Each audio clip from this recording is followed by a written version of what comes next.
right, another question we get is about call tracking. And the question is, what number should be on my report?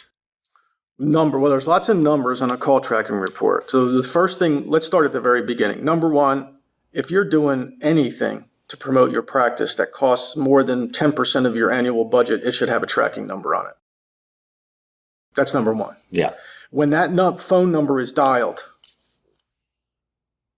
then it goes to a website and a reporting area that you can look at. You can listen to the phone call. You can see the caller ID. You can see when they called. You can see how long they were on the phone. You can see whether or not your staff answered the phone. Zip code, where it came from. You can see everything. In some cases, you can see what their home value is. Okay, so you Mother's maiden name. Right. You have all this information there at your disposal, and so basically, what it is it's insurance. It's marketing insurance. Yeah.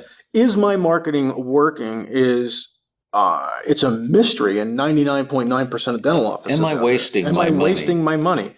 And then what happens is the doctor goes up and asks the person up at the front desk, and all of a sudden that person has all the stress of, I don't know if it's working. Okay, but they want to give the doctor an answer, so they say, I don't know, no.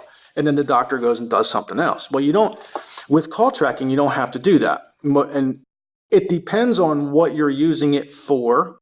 If you're using it on your website, you're going to get a lot of calls from existing patients who are just going to your website because they don't carry your business card. I'm sorry, just to let every dentist that's watching this know that nobody carries your business card anymore, okay? But your patients do look up your web domain and they look at your phone number and they press their phone number and they call from there. So if this call tracking number's on your website, you're going to get like 90% of those calls are going to be your existing patients. They're not new patients. They're your existing patients. If this tracking number is on a mailer, 35% of the total call volume is going to be should be a new patient. That's our average.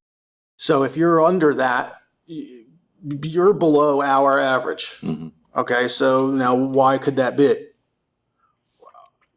19% of the calls that go into and new patient calls that go into our practices are never answered. Either it's a lunchtime or it's their day off.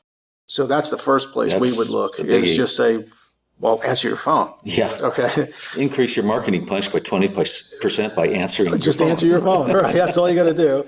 And then if there's other issues, the communication between staff and new patient or what have you, then we can get into that stuff later. We do have a call tracking and management team here that really help practices with that aspect. But the first thing you look at is, are we answering all the calls when they come in? So if it's a mail campaign, 35% of the total call volume will be or should be new patients. If it's not, then you look internal. Am I answering the phones, and is my staff doing a really good job interacting with the patient? Sometimes, believe it or not, doctor, and this happens a lot in our client practices, is sometimes you get booked out too far and the calls still come in and the patients still want to come into your office, but your staff has to tell them they have to wait 21 days. Yeah. Okay. That's the reverse problem of what you might think it would be. Okay. Is not having enough room.